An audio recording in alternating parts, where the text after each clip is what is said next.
QSO Today, episode 461, Martin Butler M1MRB. This episode of QSO Today is listener-sponsored. Only you can keep the QSO Today podcast coming to you every weekend since 2014. Please become a listener sponsor monthly or annually by clicking on the sponsor banner on the show notes page or at the top of the QSO Today webpage. Sponsorship has its privileges, and it makes you an automatic member of the QSO Today Academy. Welcome to the QSO Today podcast. I'm Eric Guth, amateur call sign 4Z1UG, where I demonstrate the diversity and relevance of the amateur radio hobby and its impact on society by interviewing ham radio operators, many of whom played vital roles in shaping our technology through the amateur radio hobby.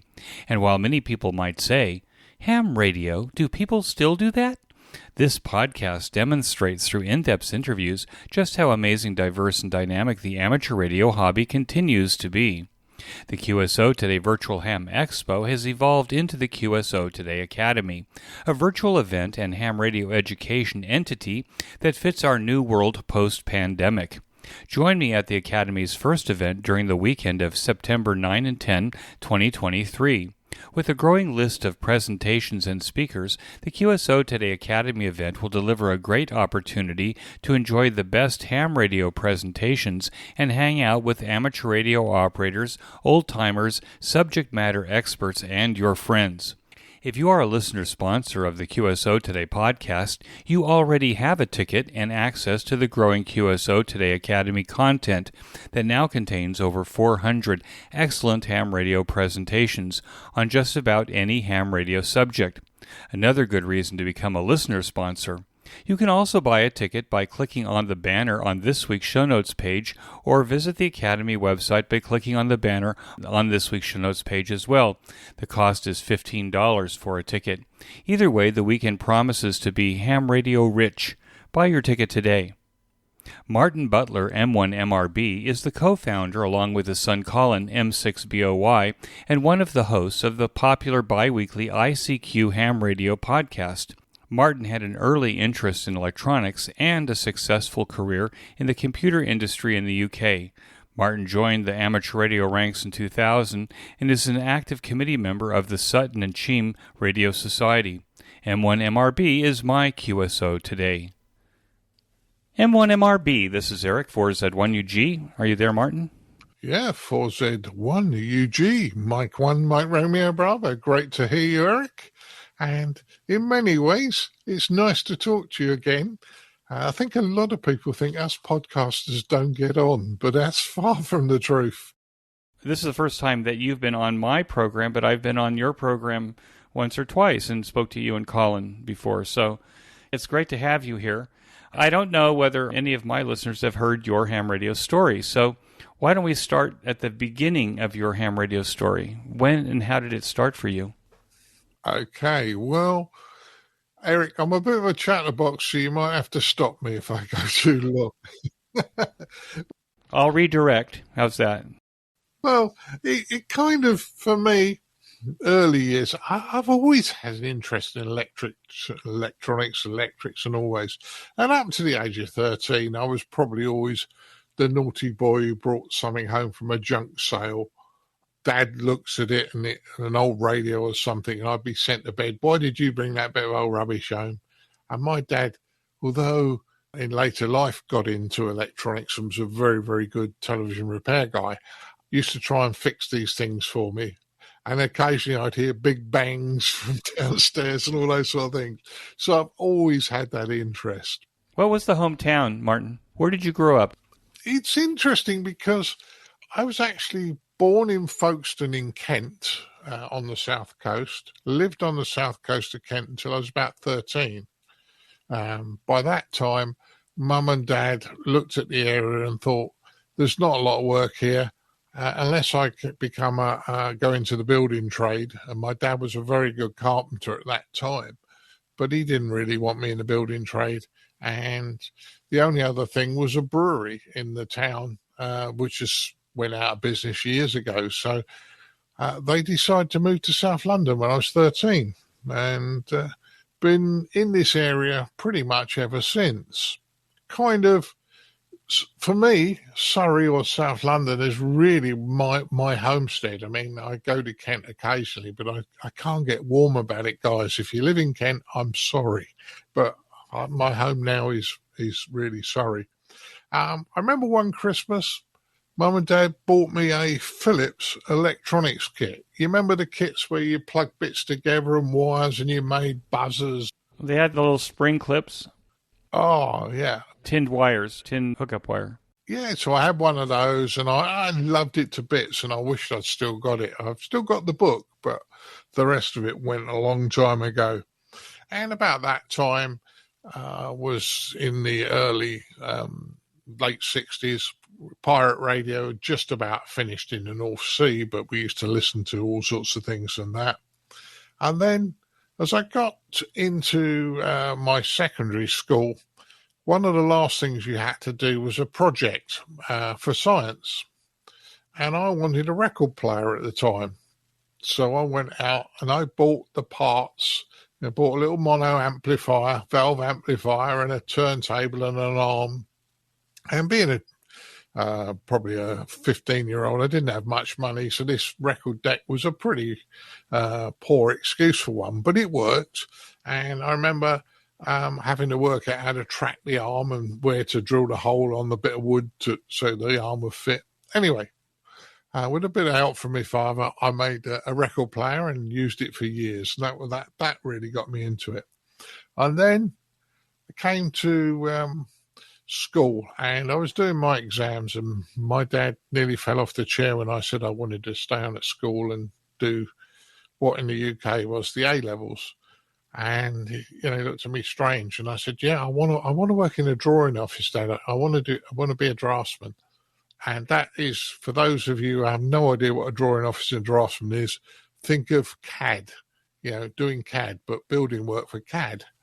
And I got as far as the end of the Christmas term and I went, Dad, I don't want to do this, but I did promise you if I stayed on, I'd take the exam. And I stayed on, I took the exam, passed, or it was a couple of exams I passed actually. And then I decided to go and work for Philips. They had a big television factory not far from me. So I wandered down to Philips and I got the interview and they said, no, I'm terribly sorry, I can't give you a job. I went, why? He said, well, you've got exam passes, we can't take you on. You're overqualified, in other words. Yeah. They said, we'll have to see your dad. And I went, okay. So Dad take a half a day off work and go and see Philips. And he went down to the personnel department. He said, look, I'm a carpenter. He said, I don't want my son really working out in the cold and in the winter, and it's not a great job. He wants to do electronics. I know he's got exams, but let him join. So I joined, spent a number of years, about 2.5 years with Philips, making colour televisions with them and doing various roles and progressing through. Got on their training course, was also doing night school. And at one point in time, the gentleman who ran the night school said to me, Martin, do you fancy a job? And I went, what? He said, I'll give you a job. He said, it's more money than you earn at Philips and I'll give you a company car. And I went, what? So at about 19, I ended up with becoming a field service engineer, fixing tellies and radios. Probably a little bit green, but I thoroughly enjoyed it and had 10 years of doing that before I got an invite to move into the computer industry. And after that, I spent 20 years, I suppose, in the computer industry doing everything apart from programming because my mind doesn't work there. At what point did you enter the small minis in? Like, what was in the market in England? Yeah, I joined a third-party maintenance company originally, fixing 9-track tape cleaner evaluators. So you run a tape down, it would clean the tape, and it would check that everything was okay on it. Very quickly progressed, and then they had these little projects. They had some little microcomputers they used to do, which ran a version of UCSD Pascal. So Pascal, most people think is a programming language, but it's also an operating system. And we did those, and then CPM came out, and I was fumbling around with that. And what you used to do is take them home at the weekend and play on them. And I must admit, Mrs. B's a bit of a games player, and I was a naughty boy because I used to always patch the high score with my name on it. And she spent half the night trying to beat my high score. So if we're talking CPM, though, we were talking 8-bit computers at that point, right? Oh, yeah, 8-bit stuff. 8088 computers. Yeah, probably a little bit before that, 82, 84, because I remember leaving the third-party maintenance company and going to work for a subsidiary of Rank Xerox, a company in them days called Zynar. And you'll laugh at this, Eric, but we networked Apple II computers, 6502 microprocessor, 8-bit process, and they were networked on 16-way ribbon cable. And you could have up to 64 workstations on this. You know, the file server was an Apple II with an external hard drive, a 14-inch Winchester drive, which we gave the customers two options, 16.5 megabytes or 33 megabytes. So you had an Apple II as a file server, and then you were using, what, dumb terminals? No, there were Apple II as workstations on it. Yeah. I mean, in fairness, we had pretty much back about 82, 83, everything that people have got today. We had mail servers, we had print servers, we had various connection boxes, connection across the states because of to another part of Rank Xerox on it, and a whole bits and pieces. And it was, okay, it was ahead of its time. And while I was there, the IBM PC came out, and they changed from 16-way ribbon cable to Ethernet cable. If I remember that time, there was no standards. There was Apple Talk, and there was this Zynar that you're talking about. The Ethernet was on coaxial cable. Yeah, Ethernet was on coaxial, and you'd have thin base and thick cable as well, depending on what you're running. But I honestly thought I was running Ethernet. It turned out I was running ArcNet. But when I knew more about it later on, it was actually an ArcNet system. So it shows you how green we were in the early days. I was using something called LANtastic, which was networking cards that went into the IBM PC-like clones that used regular telephone cables, so Category 3 cable. Yeah. So I remember doing networking 286s with LANtastic. Yeah, well, so we then do that. And bearing in mind, the first IBM PCs that hit the UK and probably the States at the same similar time were floppy-based only, and you had a floppy disk. And what a lot of people don't realise is the first ones that came out only addressed 544K of RAM, not 640K of RAM. So there was all little things like that, Eric, that went on. And at the day, I think I was the number rings a bell in my head, but I was the 156th engineer in the UK to be trained to do IBM warranty. And I had to get out of IBM at Basingstoke to do it. So, yeah, little things like that sort of stick in the back of your mind. Anyway, we potted on, and I've worked for a number of computer companies, not only as an engineer, but as a service manager and all sorts of things along the line. But from a radio point of view, around about just before I went serious hard into computers, I did have a look at amateur radio. And this would have been around 1977. And I went off to the local night school to do amateur radio. And I sat, bearing in mind I was a competent TV repair guy and working on electronics all day long anyway. And this guy teaching the course was so boring. He was so boring and he was so disinterested. And it was like, one day you'll get these devices. And I'm thinking, we're using them all the time, mate. What are you on about? Anyway, he was so disinterested, he put me off amateur radio for a long time. So, Martin, on your QRZ page, you mentioned this, that you went to a college to learn. So I looked at the college online and was all these high school, maybe even earlier kids in plaid uniforms. So did you have to go to get a plaid uniform to go to the ham radio course there? No, we were well, at that point in time it was a night school, so like the school would finish, and then you'd have evening classes for adults or youngsters. So anyway, he totally put me off this, and that's one of the things that I think I've taken throughout life is the fact that he put me off this, and I really got annoyed about it. But anyway, now everybody's going to spit feathers because around about the 1984, I did play with CB. I had great fun in the UK. The problem was twofold. I was a field service engineer driving all over the southeast of England, and I'd find myself coming home late at night down the motorway, and I'd get into an interesting conversation with a lorry driver, and I'd find myself cruising the inside lane at 50 mile an hour having a conversation rather than getting home. That was number one. Number two, CB was its own worst enemy.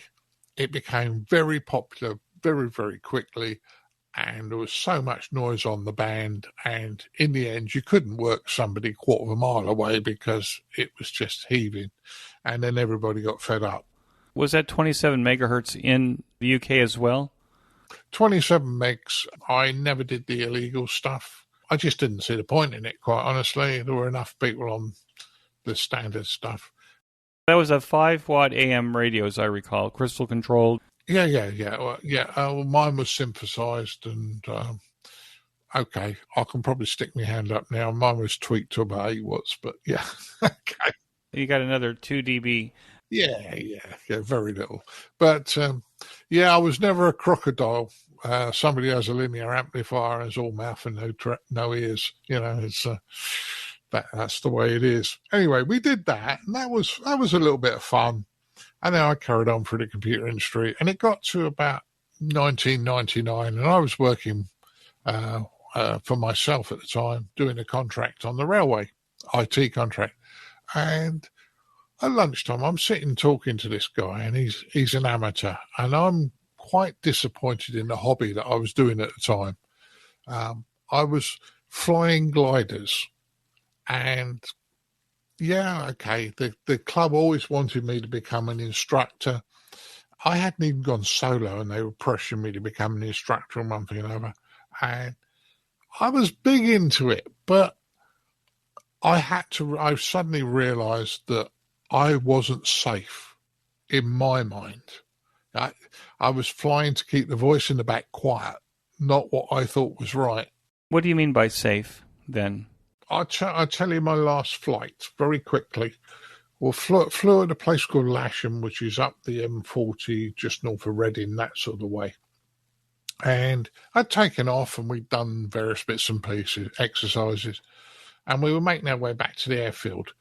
And I'm below 1,000 feet. Your eyesight is better than the instruments for height-wise and things like that. So I look over there, and I think, okay, there's the airfield. God, it's a long way away, but the guy's keeping quiet. So I fly the downwind leg and the dog leg over, and I turn onto the final approach to the field, and I look, and we're a long way out. I wasn't comfortable, truthfully. So I quite calmly says, I won't open the air brakes. And now the air brakes, all they do is these lumps of wood come out of the wings and make the wings drop. You lose thing. And in front of me was a bunch of trees. And I thought, I'm close. So I won't open the air brakes. Anyway, we skimmed these trees. And I landed on the airfield, nice landing. Okay. And the instructor got out and went, you did well. You're great. You did well. And I went, no, I didn't. That was dangerous. No. I said, no, it was dangerous. I was too close to those trees. You know I was. Don't waffle me. And he said, well, when I said, you said you weren't going to open the air brakes. I said, yeah. He said, you wouldn't have got them open anyway. He said, my arm was well and truly jammed on the dual control, so you couldn't. And I said, well, why didn't you take control? And he said, well, I looked out the window and I thought, I can't do any better than you, so we're in your hands. And I'm thinking, no, that's not what I should be doing. So I packed up flying, and I was sitting at lunch, and gentleman next to me, we was having lunch, he said, how about amateur radio? And I said, oh, that's boring. Yeah, no, it's boring. The guy I was with doesn't want to know. I'd been to college. It was boring. The guy, nobody's interested. He went, no, it's really good. And he spent an hour talking to me. And at the end of it, he said, well, you got the technical stuff. You just need to learn the license. He said, now you're in. And I thought, well, okay. And then, because he was passionate about it, gave me an interest. And that kind of worked for me. So I decided to go and do the course. I found another college. At the time, it was about 50 miles from my house, but I was working halfway there anyway on my job. So I went off and did the course, and the instructor said, Martin, he said, you only need to learn the licensing. You're okay on the technical stuff. Okay. So I did his course, and in them days, you could only take the full license twice a year in the UK. Now there's a 3-tier license system, but then it was a single full or nothing. And he said, you can do it Christmas, or you can do it in May. He said, I suggest you do it in Christmas. Well, I did it in Christmas and passed, but I still went back for the other 2 terms because the guy was just so interesting to listen to and experience he came across. So that was great for me. And the licensing is given by the teacher, or did you have to go to, I guess, the equivalent of the FCC, the Communications Ministry? What do you call it there in Britain? Okay, at the time when I passed, the license tests were done by a company called City and Guilds, which gave away, you studied for a City and Guilds certificate, and it was quite a thing to get that. So I passed the City and Guilds in amateur radio. You then had to apply at that point in time. It was the radio authority that for a license, and them days you had to pay pound notes. Now, I have a bit of a strange call sign for most people outside the UK, and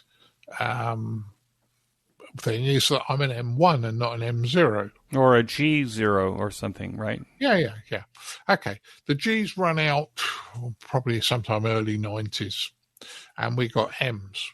Now, originally, when I passed my test, you had to sit the full exam, 90 questions, and once you passed the full exam, you got a full license. However, if you wanted to go on HF, you had to do Morse. So if you didn't do Morse, you got a 1. If you did 5 words a minute Morse, you got 5, M5. And if you did 12 words a minute Morse, you got an M0. So back in the early, when I passed my test, you could say, Martin's an M1, I won't hassle him with Morse because he hasn't got Morse. Nowadays, that all went by the wayside around about 93, 94, when Morse was done away in the UK, and they decided that to give me Morse privileges. Was there a stigma to be an M1 versus an M0? Being in fact fairness, Eric, yeah, yes and no. There's always people who want to pick the fight. I was having more fun on VHF and UHF. Even when they gave me rights to HF, I think it was about 2 years before I got an HF transceiver and actually did anything on HF. So most people are going to think, God, this guy's stupid. You've got HF privileges, but it didn't worry me. It wasn't important. The hobby's so wide. And the things like what really annoys me is people who pick a fight over the licenses. Now,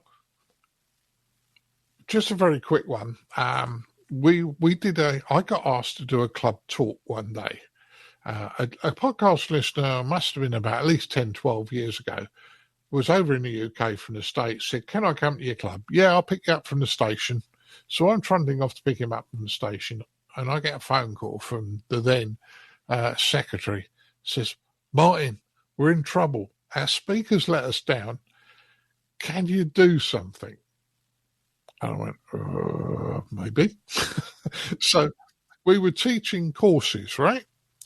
So I thought, for a laugh, just for a giggle, let's have a quiz.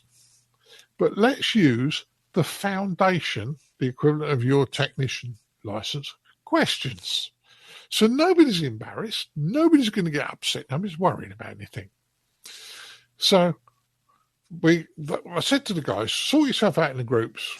Sort yourself in groups you want to be with. We'll do this quiz. So they all sit down, and a lot of the full licenses and the G3s have been licensed like 30, 40, 50 years, sitting there going, "Oh, this is a breeze." Oh, yeah. So we put the first question up on the board, and of course the foundation license going, done. And the G3s are going, "What's that all about?" Because nicely, you can only take the exam that was available to you at the time. And when you go back to, say, a G3, you had to write an essay. But there was only ever 12 questions in the pool, and you had to write a mega essay. You get 8 of them, and you had to write big essays on everything. So they didn't know about some of the modern stuff. So next question goes up, and they're looking all strange. Then I spot various people moving around. So some of the new licensees are being dragged into the old boys, and some of the old boys are jumping in with the new ones, and the whole team's all just moved around. And it turned into a bit of a giggle, which is fine. But what also happened was it bonded the club. For argument's sake, one of the questions was, I've got a receiver, and it's hearing lots of stations at the same time. Where's the fault? The front end, the speaker, the audio amplifier, or the oscillator? Well, we know it's the front end. Some bright spark shouts out, "Hey, there's an 80-meter contest on." It's just killed it. Anyway, at that point in time, people at our club suddenly realised that the foundation license isn't given away on the back of a packet of cornflakes. They have to work for it. It's a different thing. And from then on, I think the club I'm with has had a respect. It doesn't matter what license you have, everybody brings something to the table. There is no stupid question, only stupid answers. What's the name of the club that you belong to? I belong to Sutton and Cheam Amateur Radio Society. Up until this year, I was the chairman for about 7 years. My choice, I stood down as chairman because I really think that somebody younger should step up and take the role. Unfortunately, that hasn't happened, so I'm kind of doing the chairman's role without the title. But And how many members do you have in your club? Currently about 40. Are you still kind of in the South London, Surrey area? Is that what you said? Yeah. I'm curious. The listeners probably in America are also curious. Amateur radio club meetings can vary wildly depending upon where you are. What does the demographic of your club look like now? Is it mostly older, or do you have kind of a mixed demographic? We were very lucky about 8 or 9 years ago to get 4 very youngsters tip up and join us. And they've grown with us, and they're really nice people and the whole thing. Unfortunately, the whole demographic of amateur radio is, dare I say it, old white men, predominantly. I will push very hard and help anybody that wants to come into the hobby, even with the going forward, and we say we're more youngsters in the hobby. Now, for argument's sake, I'm going to jump to the podcast very quickly. We've got presenters. I was conscious I wanted a lady presenter, at least one. because I wanted the female point of view across. So what you're talking about now is the ICQ podcast that you started with your son, Colin? Yeah. 2008, was that when it was? July 2008. So we've just done 15 years. Over 400 episodes every 2 weeks. Yeah. That's pretty amazing. So what you're saying is that you thought having a female host along with you and Colin would give a different perspective? Yeah, because in fairness, look at me notes because I get the numbers right. At the moment, we have 5 US presenters. We have 1 in Germany, Colin's in Ireland, and 5 in the UK, plus the boss, as she likes to be known, Mrs. B. Another story. But she's the one you make tea for after every episode. Oh, yes. I wanted to get as diverse group of people together to talk about things as I could. And in fairness, when I started looking for a lady presenter, 9 times out of 10, the husband was the amateur standing behind and saying, you say this, you say that, you say this. I don't want that. I want somebody who's going to give their opinion and believe it. And we looked around, and I wanted somebody young as well. And we looked around, and we got Ruth Willett join us.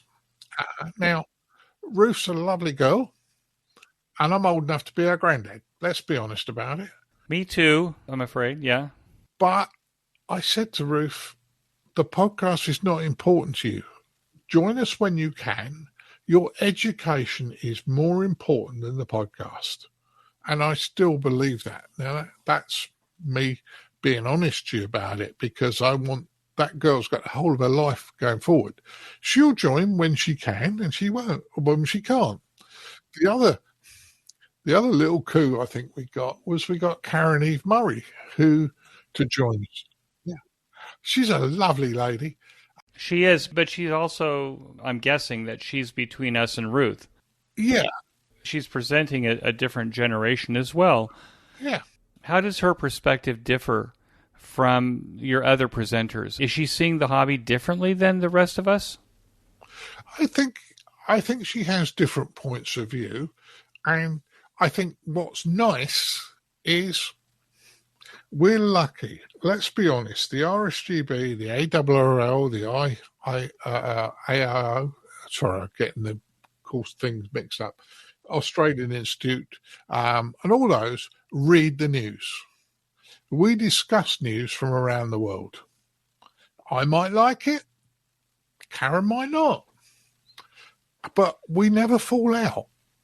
We discuss all sorts of bits and pieces. And that's the good thing about the group.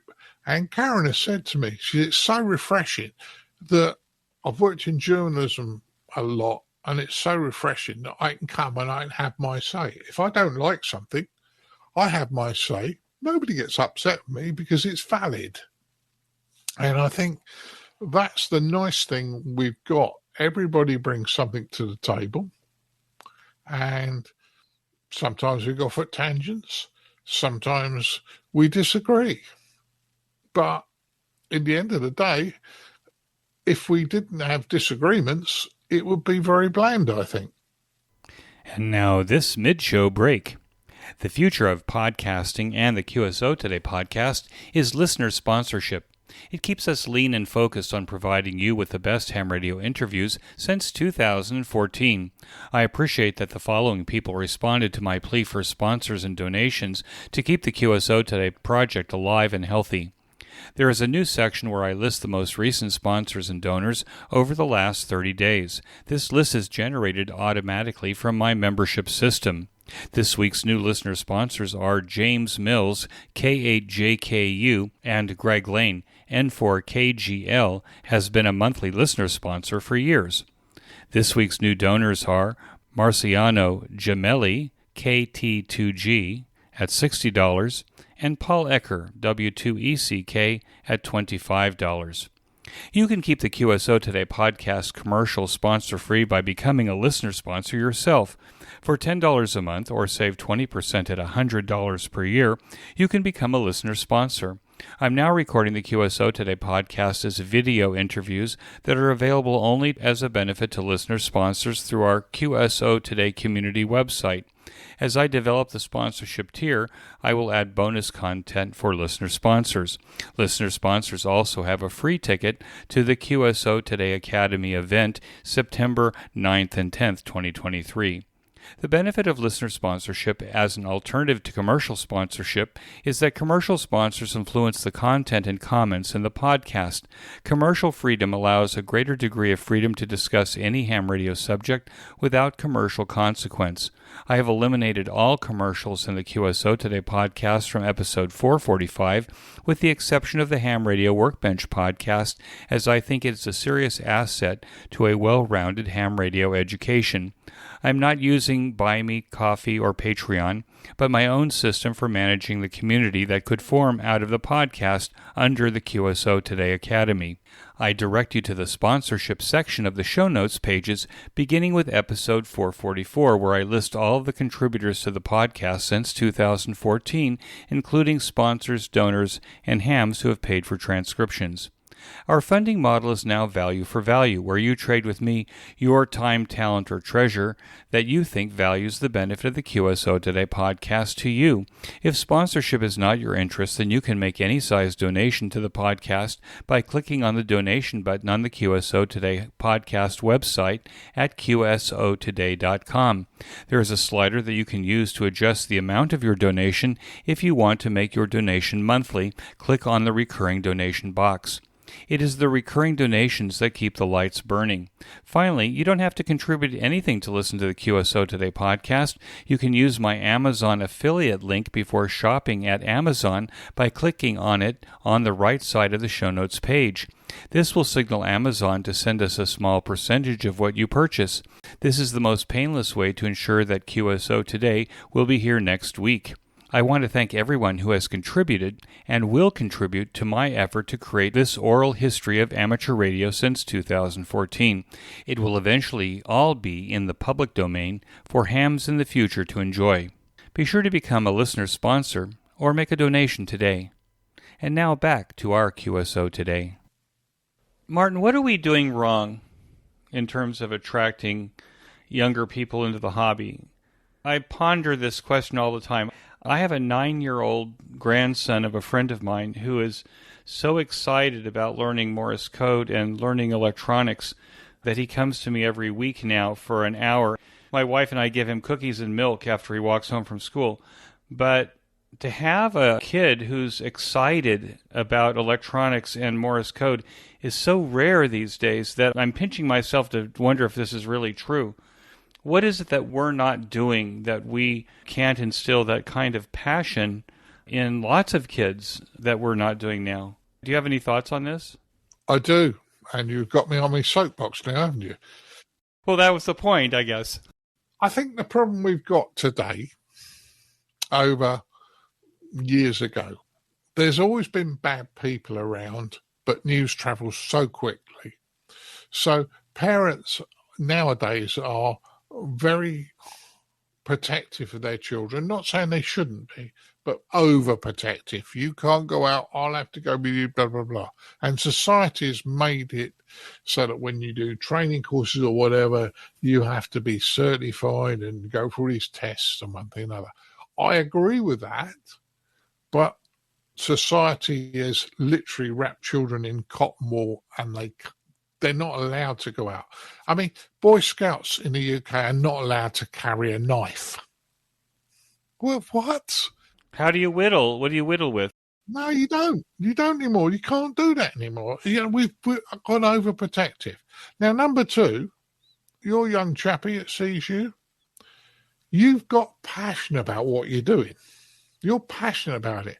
Your passion will come out to him and he go, oh, I really like that. Oh, I want to get involved. Oh, yeah. And they get interested. Youngsters are not disinterested. He learned all 26 letters in 1 week. Yeah. His father sends me pictures of him on WhatsApp working on the code independently before our next lesson. And maybe I'm around other kids, and I'm also involved in the Boy Scouts, that they're not quite as motivated. And so to see this kind of motivation is just overwhelming. It's a gift. I'm just trying to figure out, how to harness this energy to make sure that we carry him all the way through to not only getting him licensed, but getting him on the air. I can see him with one of Hans Sommer's rigs out in the park here. By the way, that might be the way to get other kids involved if he's sitting there on CW in the park. You'll find if you get one or two interested, then others will come. They will initially come to take the mickey out of the one doing it. Right, exactly. And then they go, oh, well, actually, this is quite good. Oh, he's having more fun than me. Why can't I do it? But that is the thing. Your passion has rubbed off on him. That's the good thing. Going forward, youngsters are interested in these things. But I had this discussion with the RSGB about 4 weeks ago. We've put a lot of people through the amateur radio exams in the lockdown period with COVID. Yeah. They changed the fact that we no longer have to do practical tests to get you your license. Fine, I have to accept that's what it is. But what's happened is you've given lots of people licenses, and suddenly they're looking at radio going, well, what am I supposed to do with this? Then the next thing happens is they go on air, they make a mistake, and somebody shouts at them and gets very nasty at them. And, oh, well, you're just a foundation license, or you're just a technician. You get when you get a proper license. I mean, there's all this, right? So we're shoving those in the bottom. So that's like you and I who care are putting people in the bottom, and there's a lot of bigots at the top of us that are killing their interest almost overnight. Now, I'm honest about this. If I hear somebody call on the radio and they're a foundation license holder, I could work. Name an amateur radio superstar. You could have an amateur radio superstar calling, and you could have a foundation license holder. I will work the foundation license holder first. Why? Because they need the excitement and the encouragement and the training and help, whereas a superstar, he can work. He knows how to do it anyway. And you want to get to him before the superstar dismembers him on the air. Yeah. Because he's calling for a signal report again. He wants to talk to somebody, but he's making an excuse. And then the other thing is, I mean, I've said this many a time. If you get the call sign wrong, or you fluff something up, or whatever, nobody's going to die. It's a hobby. It's a hobby. It should be fun. If it's not fun and you beat people up, why are people complaining that we can't get youngsters in the hobby?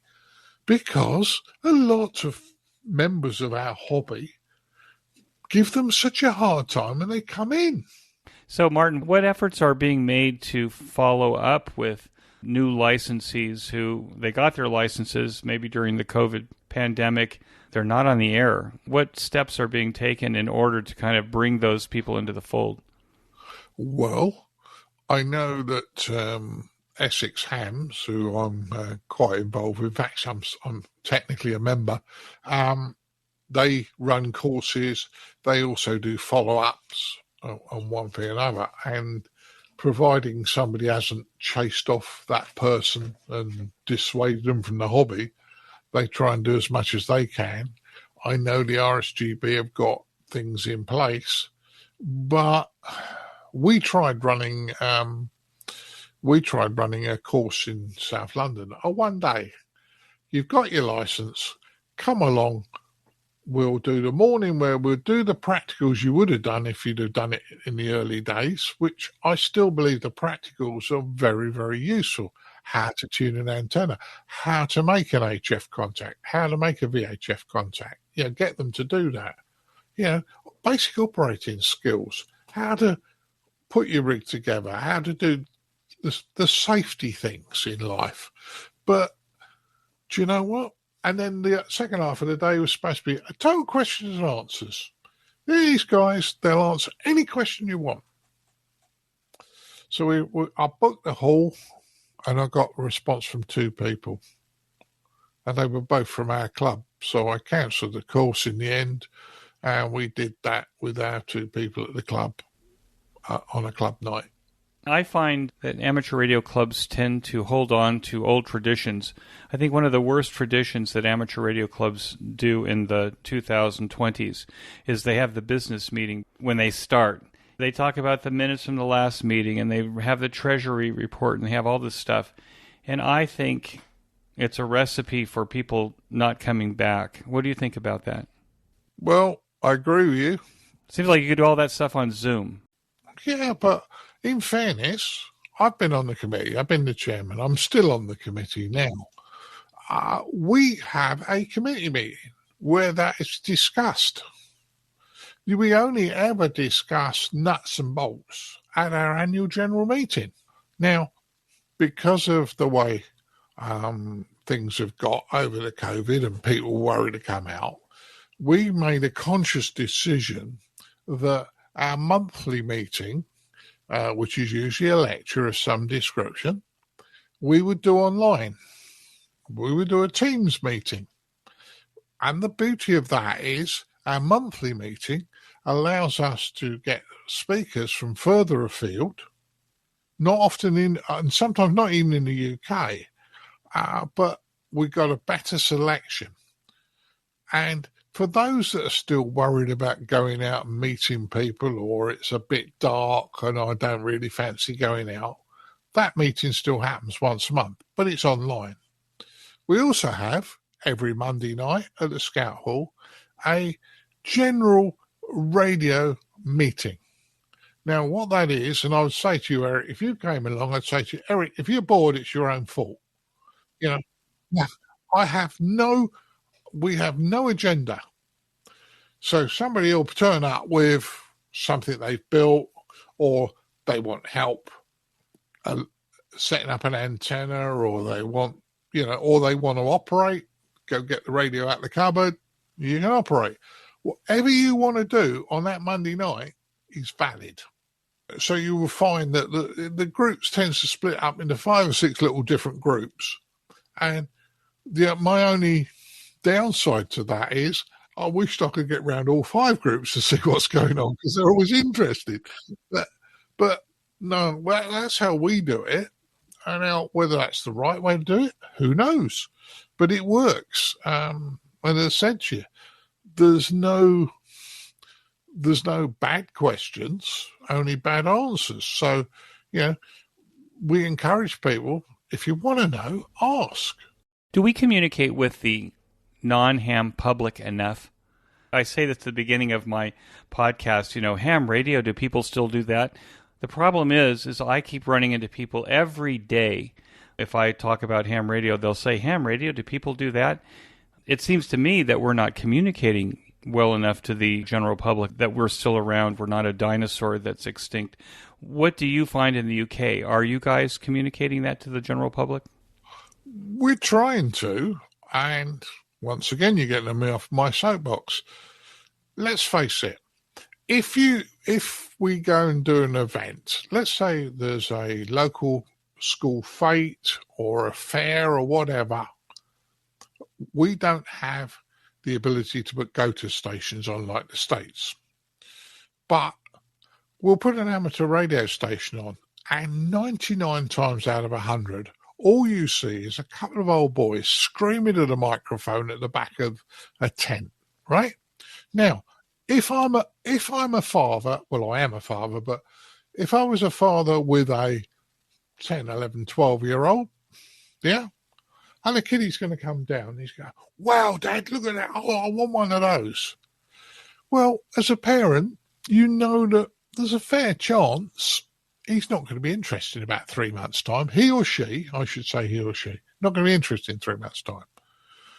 And you're the dad, and you're looking, and there's about £3,000 worth of gear sitting on the table. You're going to go, nah, tell you what, son, nah, you don't want to do that. That's old hat. Right?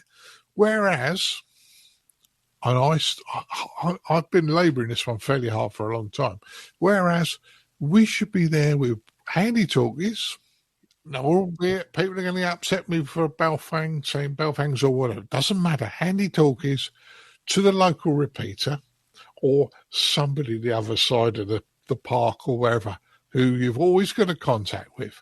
The general public's ears aren't tuned in to SSB because often we don't tune it in properly. Well, they're not tuning their AM radio stations anymore either. No.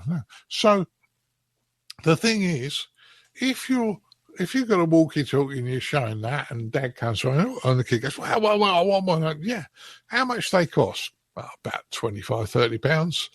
Well, that's acceptable if you think that your child's going to get 3 months enjoyment after he's passed his test before he moves on to something else. It's not a showstopper. And that's the problem. We do ham radio events badly. Now, one of the things I'm really hoping that's going to improve that is if the new licensing system for the UK goes through, which Ofcom are proposing, we will be allowed to operate very similar to yourself at GOTA station. And we'll be able to say to the public, or when they get very excited, no, go on, sit down, have a chat with that guy in Poland, or have a chat with that guy in Sutton. Let's back up a second so we understand what the difference is. Are you saying that UK hams can't operate third-party traffic? Meaning you can't have someone who's a non-ham sit there at the radio and you push the button for them? Correct. Well, almost correct. Now, if you weren't a ham and you came along, and I'm talking to Fred in Russia or whatever, for argument's sake, you can pass a greetings message, which means I say, I'm passing over to Eric and he's going to pass you a greetings message. I hold the mic in front of you. I push the button. You say, hello, mate, blah, blah, blah. I let go, finish the call sign over. If he comes back with a question, Eric, what part of the world you're from, you technically can't go back to him. You can pass one greetings message. It's a structural problem with the licensing, or it's a rule that prevents you from having a GOTA station. Yeah, whereas one of the things I'm very pleased it's going that way is if you learn to drive a car, you drive with an instructor. If you learn to fly a plane, you fly with an instructor. Why shouldn't you, if you want to use a radio, you do it with an instructor? Yeah, why not? It's a great idea. So I think if that goes forward, that's going to be a real bonus for amateur radio and promoting it. I want to take a minute to tell you about my favorite podcast, the Ham Radio Workbench Podcast, with George, KJ6VU, and now joined by Rod, VA3ON, Mike, VA3MW, Mark, N6MTS, and Vince, VE6LK. Every 2 weeks, George and company offer up a status report on the many amateur radio projects on their workbenches and explore projects on their guests' workbenches.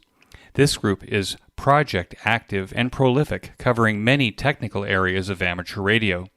So the next time you want a deep dive into ham radio electronic project building, or to learn about technology, tools, test equipment, construction techniques, and the rest, listen to the Ham Radio Workbench podcast, available on every podcast player and channel. Use the link in this week's show notes page to get to the Ham Radio Workbench podcast directly. And now back to my QSO. Are your clubs in the UK, are they doing things like balloons, high-altitude balloons, or balloons that travel around the world? Or are you doing fox hunting, things like that, in order to create activities for younger people that might attract them to ham radio? The balloons, I haven't heard very many in the UK. Maybe it's happening up north, but not for me in the UK. Fox hunting, gentleman I work with, my colleague I work with is also a ham, can do fox hunts for us, and he's into the scouting, and we do scouting with them. So fox hunts are great, all those sort of things. But the problem comes now is all the things of you've got to make sure that everybody's safe, and you can't be on your own with a child, and all those sort of things ruling in the UK make it very difficult for you to do things for youngsters. And as you were surprised when I said you can't allow scouts to have knives. I mean, it's like if you take them anywhere, you've got to make sure there's facilities, proper facilities. You've got to make sure that if the toilet blocked there, you've got to go in and make sure there's nobody in there when they go in, or nobody. All these sort of things, which are a little bit overkill, in that there's so much control in the UK that it's just a real shame that it's actually taking away a lot from the youth of today because we wrapped them so tightly in cotton wool. I hate to say it, I see parents drive their kids 2 blocks to school. Yeah. Now, of course, we can regale our children and grandchildren with the fact that we walked 2 miles to school in the snowstorm with the wind in our faces both ways. Yeah. We did actually, it seemed to me that we actually did walk to school without usual harm. But I'm interested in ways that we can attract people to a hobby, because it seems to me that if you're a person that learns by doing, there's no better hobby to learn a lot of things by doing than amateur radio. If you're an autodidactic, it's a great hobby for an autodidactic. Well, I've listened to Bob Heil. I have actually met him once, and a really nice gentleman. But he says amateur radio was his education, effectively. And in many ways, it has been for me.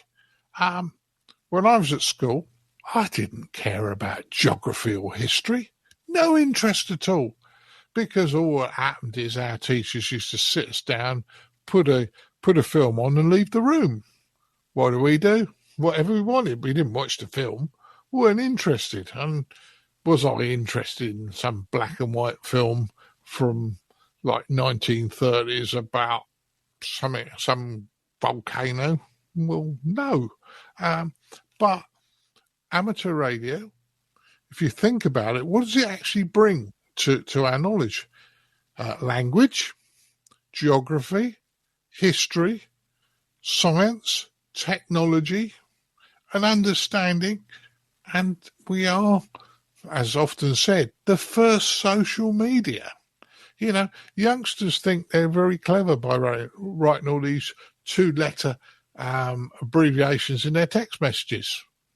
Well, the Morse code boys were doing that before wireless, when it was over cable. So, you know, there is nothing new. We just need to explain that within amateur radio, there's a lot you can actually do. And there are a lot of extra benefits, as well as some great friendships around the world. What's the rig at your house? Okay. At the moment, I'm potentially using handy talkies with our digital talk group, which I booked to do on your expo. Right. So the next QSO Today Virtual Ham Expo is defunct. It's now called the QSO Today Academy. It's been restructured. And Martin has agreed to do a presentation on the ICQ digital group. So you could talk just a little bit about the digital group, but I hope that people will come to the Academy and actually hear your full presentation and actually converse with you, speak with you about it. Yeah. Well, very quickly, and I'm not going to spoil it for those who want to come and listen. We decided a long time ago, or about 3 years ago, that if you bought a radio, a digital radio, one manufacturer doesn't talk to another, and it became an absolute nightmare and something needed doing. Number two, we also decided that youngsters, and we talked about youngsters, when they come into our hobby, they're living in a digital world. They're interested in digital. So why don't we let them do digital and things like digital voice? And once they've got the hang of that, they'll be wandering around saying, Eric, mine, what are you doing? And we can show them what we're doing. And that will lead them into other parts of the hobby. So it was kind of a way to get people in and a way to join all these digital modes together. So you essentially created technically a hub for what digital analog versions of radio are you bringing together? We don't bring any analog. I was conscious didn't want to do that. So there's no all-star? No. Only digital. We bring D-Star, DMR, Fusion, NXDN, and P25, which we can do both ways. And we can do M17 if the person comes into the group from M17. I can't initiate an M17 call at the moment. Right. And what's interesting is almost all of these are radio manufacturer based, right? D-Star is ICOM. Fusion is what, Yaesu system for? Yeah. Yeah. NXDN is Kenwood. It's Kenwood and ICOM, actually. It's Kenwood and ICOM. Yeah, Kenwood call it NetEdge. ICOM call it IDAS. P25 was Motorola, I think, right? Yeah, it's the emergency services system that you use in the States. Right. So I see the confusion, obviously, is that unless you buy a specific manufacturer's radio, then an ICOM can't, at the theoretical level, can't talk to a Yaesu radio or a Kenwood radio. Yeah, unless you use it in analog. Right. So, yeah, that's what we've effectively done, brought them all together. You have this hub. What I'll do is I'll put a link to that in the show notes page. So if somebody wants to join the hub for thoughtful communications and thoughtful conversations, they can have them at the ICQ digital hub there. So there's that. And then you asked what radios I use in the house. Yeah, what's your current rig? And you said mostly handy-talkies. What kind of handy-talkies are you using? Are you to use the Blessed Baofeng radios? I've got a couple of Baofeng 1801s, which when they had the OpenGD 77 software fitted on them became really good radios. The 1801 was a horrible radio until some amateurs wrote a new firmware for it. I have two of them, one because I wanted one and one because you can turn it into the RF part of a hotspot and end up with a 1 watt hotspot instead of a 10 milliwatt. I've got a ICOM ID92D, which is quite an old D-Star handy talkie. I've got two Yaesus. I've got an FT70 and an FT2D for Fusion. Motorola for P25. I don't have an NXDN radio, although you can go through from Fusion to NXDN on Pi-Star. Are you finding that there are users on NXDN coming into your hub? Occasionally, but it's there. I also bought a TYT DMR, the original 77s one, because that one can get converted to M17. And that's, at the moment, it's still a DMR radio because until M17 takes off in the UK, there's no point in trashing a perfectly good DMR radio. But there's that. Outside of that, yeah, I have a couple of FT100Ds mobiles, one in the car, one in the shack. Along with that, I've got an ICOM 7300 and an ICOM 9700. I like, but the 7300 is often on 4 meters, which you guys don't have in the States. So sorry. Right. I think we have it here. I know it with an experimental license. I have to look because it's an EU thing, a region 1 mode. Yeah, the beauty of 4 meters is 4 meters, there's so little traffic on it that you never get a 5.9 go away. You always get a minimum of a half-hour QSO with somebody on there. Oh, yeah. Chris Howard, one of the other presenters on the podcast, has got annoyed me a couple of times. We've been out and he's done HF or something, and he said, we tried 4, just want to test 4 out. Martin, will you give a call on 4 meters? And the last time I put a call out on 4 meters, the guy kept me for an hour as Chris was trying to back up and go home. What do you think the greatest challenge is, Martin, to the amateur radio service in the UK now? I've been very vocal over the years, and I've been shot down in flames for some of these. I think we need to be far more inclusive to anybody who does radio, rather than just amateur radio. I'll be honest with you, I get less grief when I post things on YouTube, Facebook, from the CBers than I do from some amateur groups. In fairness, you laugh at that, but believe me or not, the CBers are interested in what we do. And let's face it, they do radio. Their hobby is radio, same as it's ours. I think we need to be more inclusive, but we also need to be more approachable. If this new, as I said earlier, this new thing of being able to sit people down and operate, I love to go out and operate portable. I like to go and sit in the sun, and it's great. Now, if somebody walking by with their dogs, oh, what are you doing, blah, blah, blah, and they're interested, and I can say now, well, do you want to have a go? That is giving them a much better opinion of amateur radio, rather than somebody barking, go away, it's amateur radio, I'm busy. And I've seen the people do that. So we need to be more approachable. We need to move with the times. And I think we are starting to now. Our hobby's massive.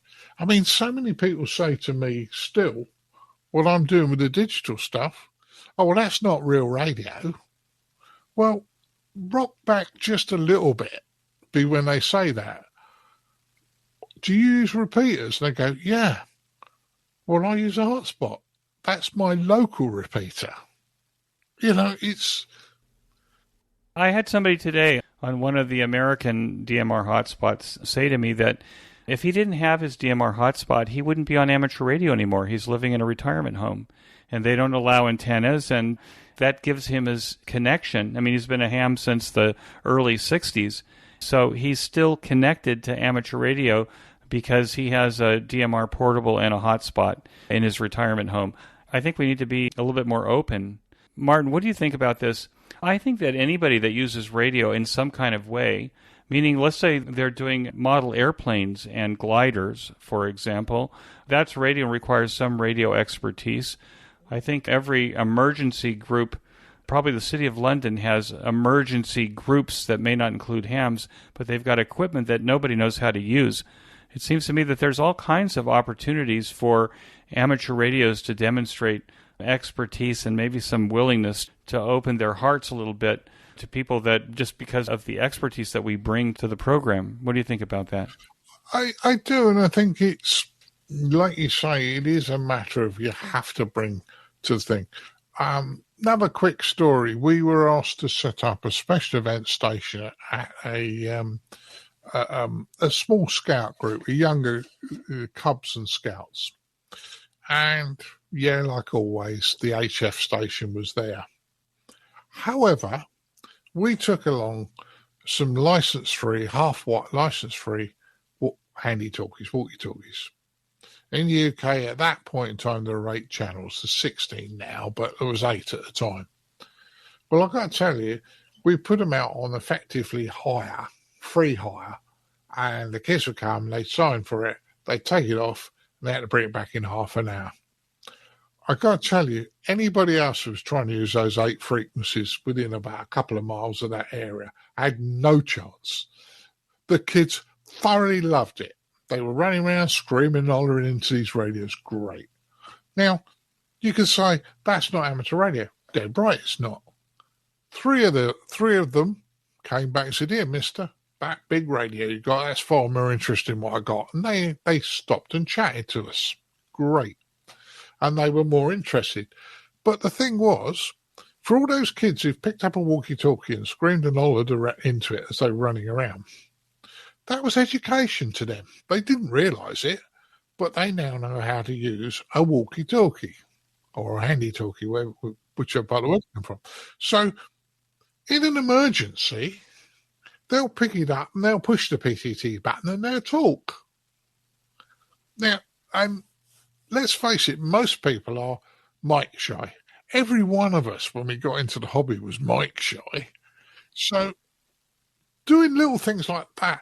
The other thing is, for all the kids that run around having a great time screaming and hollering into these little handy talkies, they will remember the guys from amateur radio were nice guys. They give us something to play with. We had a great afternoon, blah, blah, blah. So we're not going to convert everybody, but I've often said, you don't know what that child is going to be in later life.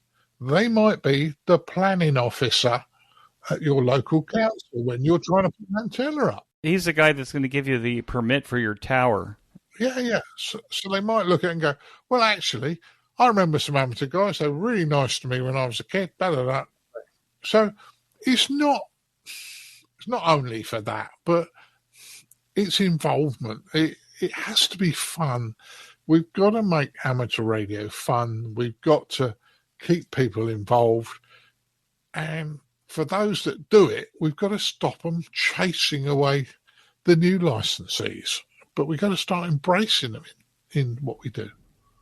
What's the future of Martin Butler M1MRB and the ICQ podcast? What should we expect is coming up in the future? Well, I only signed up for 10 episodes, Eric. I'm on 409 this next week. It's a continually evolving process. Oh, yeah. An announcement we made a couple of weeks ago. I think it was quite a coup we got. We made it just as it happened, but we knew about it. We've been asked to be the media partner for WRTC 2026. Oh, wow. Good for you. We made the announcement on YouTube and in our podcast. The main gentleman heading up is a gentleman called Mark Haynes. Mark, his call sign is M0DXR. We first got to meet Mark as Mr. Kenwood in the UK. He was the main Kenwood guy that we came across at rallies. And I've known Mark now for probably about 10, 12 years. He turned around to me and he said, Martin, he said, you've always helped us and you've always been good to us and one thing and another. And he said, I'd like you to be our media partner. So we will help as much as we can. If it's something we can't do or it gets too big, then we'll have to look at it sensibly. But we're there to help promote it. And all right, it's 3 years away. So that's probably the next thing we'll be working on in the short term. You're looking at doing like man on the street live interviews with the contestants, background before and prepping it before. And will you be talking to the general public as well, or are you mostly amateur radio media to amateurs? Well, hopefully we'll be doing all sorts of things. So we'll be making announcements for Mark. He's already said, well, you will be there the whole week it's on, doing interviews and one thing. He said, yeah, I'll take a week's holiday. We'll come up and do it. It's not a problem. I think most of it will be very, very good for us. Now, it doesn't mean to say every member of the ICQ podcast is excited about this, because some aren't. But then our hobby's so wide, let's be honest. I try and be interested in most things, or find out about things, even if it doesn't necessarily float my boat. But I have a go and try everything. My guess is, Martin, that you could also get some other podcast hosts that wouldn't have a problem with helping be your on-the-air talent under your brand during that week. So I'm sure that you wouldn't have any problems finding people with time, talent, and treasure to aid your effort to be the brand of WRTC. I'm hoping so. And the other thing you asked me, what am I up to? Well, 10 months ago, and you can stop me when you want to, 10 months ago, I got a phone call from a friend of mine who's an amateur. He said, Martin, what are you doing? I said, well, I'm out of work, really retired, I suppose, now. And he went, you're not anymore. Come and work with me. I went, okay. So I went along to a company. He wouldn't tell me the company was at first, because he knew I turned him down years ago. There was a long story. It was nothing to do with, but they've completely changed. And I'm working for a company that builds broadcast transmitters. We used to make them for Gates. They used to put their own badge on them and sell them. We have a distributor in the States, all over the world, actually. We make band 2, 88 to 108, anywhere between 50 watts and a kilowatt. the FM broadcast. FM broadcast transmitters, yeah. So I'm working for a company that does that on a technical level. I've also picked up calibration to do on the transmitters and one thing or another. So that's great fun. And we got a great boss lady who's taken over the company after her brother died. And she's really been dropped in it from a great height as the CEO.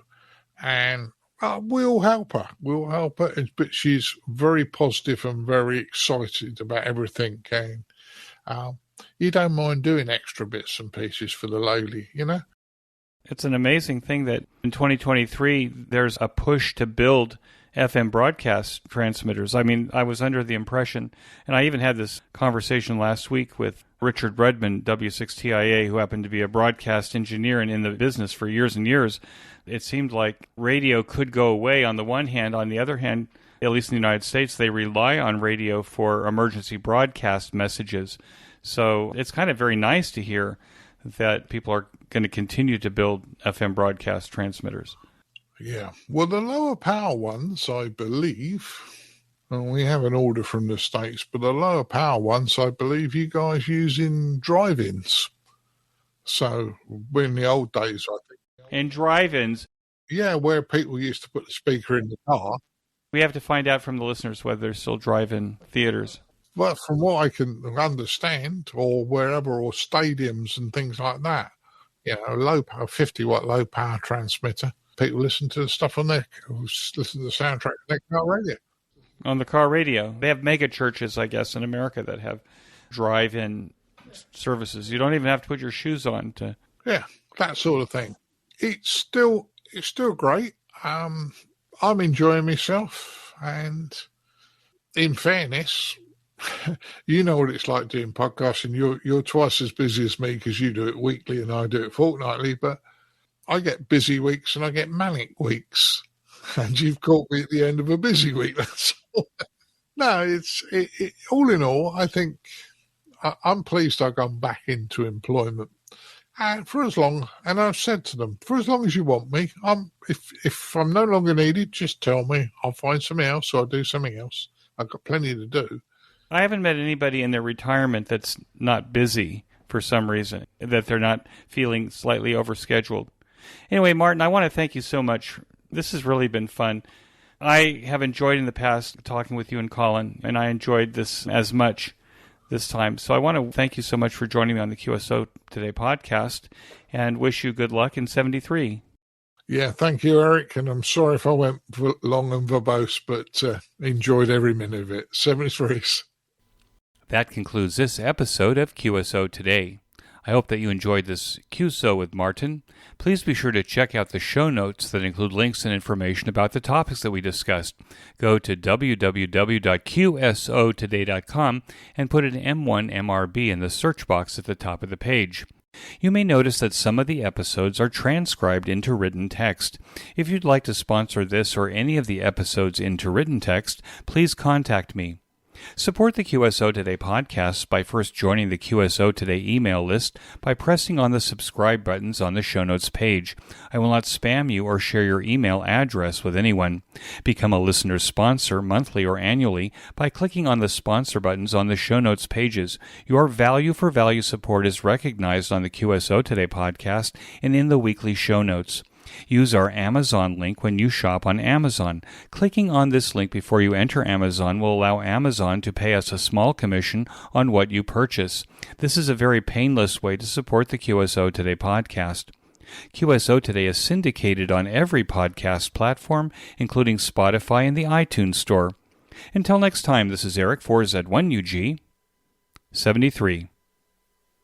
The QSO Today podcast is a product of KEG Media Inc., who is solely responsible for its content.